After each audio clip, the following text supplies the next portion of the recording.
Good morning दोस्तों। अनेकों बार criminal trial जब हम लड़ रहे होते हैं तो बड़े बड़े स्ट्रेंज आवेदन पत्र एप्लीकेशंस कहते हैं, इंटरिम एप्लीकेशंस आती हैं। और interim application mostly 138 negotiable instrument act के केस में ज़्यादा आती है। इन केसों में अक्सर क्या होता है कि फायर एविडेंस पे लगी हुई है, डिफेंस लेस केस होते हैं, तो इनमें ज़्यादातर जो डिफेंस काउंसिल की ये कोशिश होती है कि केस को बढ़वाया जाए। एविडेंस की स्टेज पर मोस्टली बड़े स्ट्रेंज एप्लीकेशंस आती हैं। उन एप्लीकेशनों को सूझबूझ से हमको उनका क्या जवाब देना है और कैसे निराकरण करना है और न्यायालय से करवाना है, ये बहुत कुछ कंप्लेनेंट का जो एडवोकेट्स होते हैं उन पे भी डिपेंड करता है, डिफेंस के एडवोकेट पे भी करता है। और कई बार ऐसी एप्लीकेशंस इंटरिम्स नेगोशिएबल चेक के केस में आती हैं जो डिफेंस को तो स्टेबलाइज कर ही देती हैं, कंप्लेनेंट के जो मजबूत एक केस होता है उसके स्ट्रक्चर को प्रोसीजियल मिस्टेक के कारण बहुत डिस्टर्ब करती हैं और कई बार तो असफल होने की स्थिति उत्पन्न हो जाती है। उदाहरण के लिए एविडेंस चल रही होती है नेगोशिएबल इंस्ट्रूमेंट के केस में और 91 क्रिमिनल प्रोसीजर कोड 1973 की एप्लीकेशन आती है, मोस्टली आती है। और उसमें एक डिफेंस के जो काउंसिल होते हैं वो एक एप्लीकेशन लगाते हैं कि फला डॉक्यूमेंट्स, फला दस्तावेज कंप्लेनेंट के पोजीशन में है, उस दस्तावेज को कंप्लेनेंट की साक्ष के विटनेस से क्रॉस एग्जामिनेशन से पूर्व पेश कराया जाए, क्योंकि वो जो डॉक्यूमेंट हम पेश कराने की वांछा कर रहे हैं, इच्छा व्यक्त कर रहे हैं, उसके आधार पर हमको क्रॉस करना है। यह प्लीडिंग लेकर ऐसा आवेदन पत्र मूव कर दिया जाता है। ऐसे आवेदन पत्र की स्थिति पर अपन को विचार करना है। 91 CRPC क्या है, जस्ट लाइक आप लोगों को समझाने के लिए बात कर रहा हूँ मैं। क्रिमिनल का प्रोसीजर टोटली अलग होता है, सिविल का प्रोसीजर टोटली अलग होता है, लेकिन कई बार जो लॉ लेजिस्लेशन ने बनाया है उसकी कहीं ना कहीं वेयरिंग होती है और प्रत्येक सेक्शन का एक उद्देश्य होता है।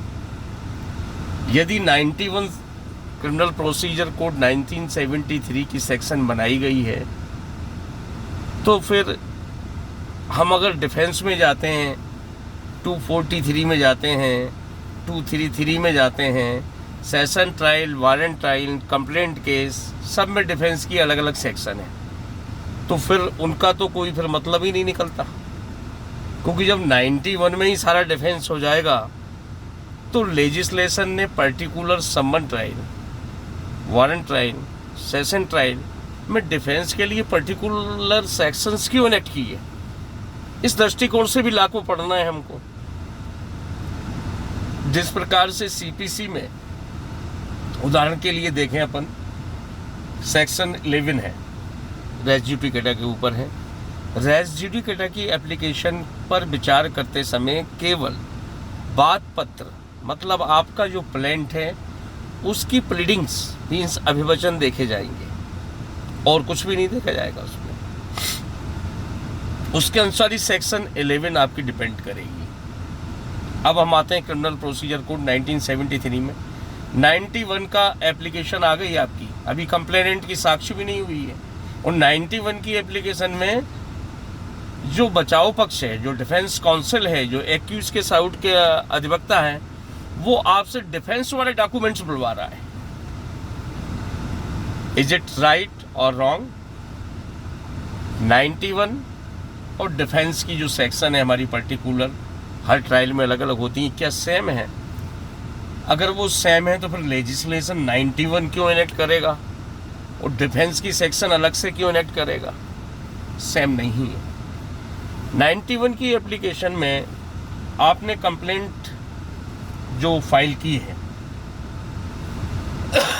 वो चाहे 138 की कंप्लेंट हो, चाहे वो अनकंप्लेंट हो, चाहे वो case instituted on the police report हो, इससे कोई फर्क नहीं पड़ता। 91 की एप्लीकेशन में हम वो डॉक्यूमेंट्स कंप्लेनेंट से अथवा रिलेटेड टू द कंप्लेनेंट और कंप्लेनेंट से संबंधित जो हमने कंप्लेंट में लिख के चले हैं, उस डॉक्यूमेंट को व्यक्ति प्राप्त करना चाहता है। मोस्टली क्या होता है कि कंप्लेंट जिन आधारों पे अपनी डिपेंड करती है, हम उन आधारों को लेकर कंप्लेंट को कोर्ट के सामने फाइल कर देते हैं। और लॉ ये कहता है कि whatever we assert shall be proved before the court. जो हमने एसर्ट करा है, जो कंप्लेंट में हमने आधार लिए हैं, उनको हमको कोर्ट में प्रमाणित करना पड़ेगा। तो कई बार क्या होता है कि जो कंप्लेंट हम फाइल करते हैं, मान ली 138 की कंप्लेंट हमने फाइल करी, तो कई बार क्या होता है कि हम वो डॉक्यूमेंट्स फाइल नहीं कर पाते हैं जो उसमें लिखे होते हैं। तो वहाँ तक यदि हम उस बिंदु तक अगर बात करें तो 91 दापरासा 1973 की एप्लीकेशन मेंटेनेबल है, क्योंकि हमने उसका उसमें उल्लेख किया है। लेकिन ऐसे तथ्य, ऐसे डॉक्यूमेंट्स जो हमने उल्लेखित नहीं किए हैं, जो हमारी कंप्लेंट की प्लीडिंग में नहीं हैं, उनको 91 का अवलंबन लेकर आप stage of the complainant evidence के समय बचाव के डॉक्यूमेंट्स नहीं मांग सकते आप। ये बेसिक डिफरेंस है इसमें।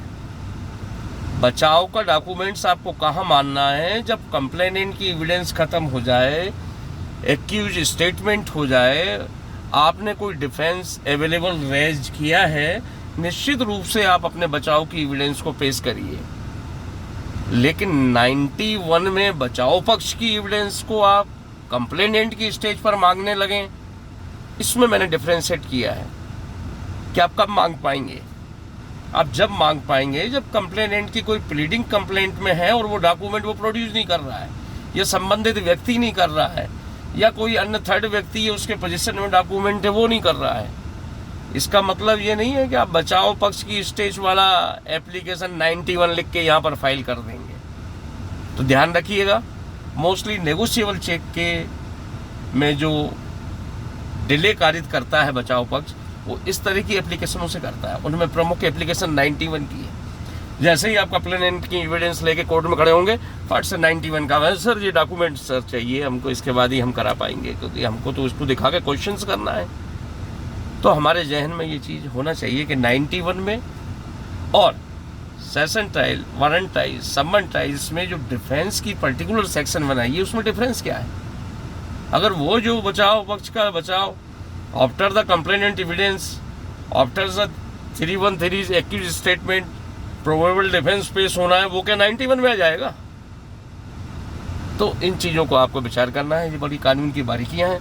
आज के लिए बस इतना ही। मिलते हैं फिर अगली एपिसोड में और अगली एक बारीक सी प्रॉब्लम लेकर आपके साथ में। आपकी कोई पर्टिकुलर विषय पर कोई क्वेरी हो, लॉ के संबंध में, क्रिमिनल, सिविल, क्लेम, किसी भी संबंध में हो, आप चाहते हैं कि उस पर में कोई लेक्चर मिले आपको या क्लेरिफिकेशन मिले, तो ज़रूर हमारे जो कमेंट्स बॉक्स हैं उसमें लिख कर भेजें।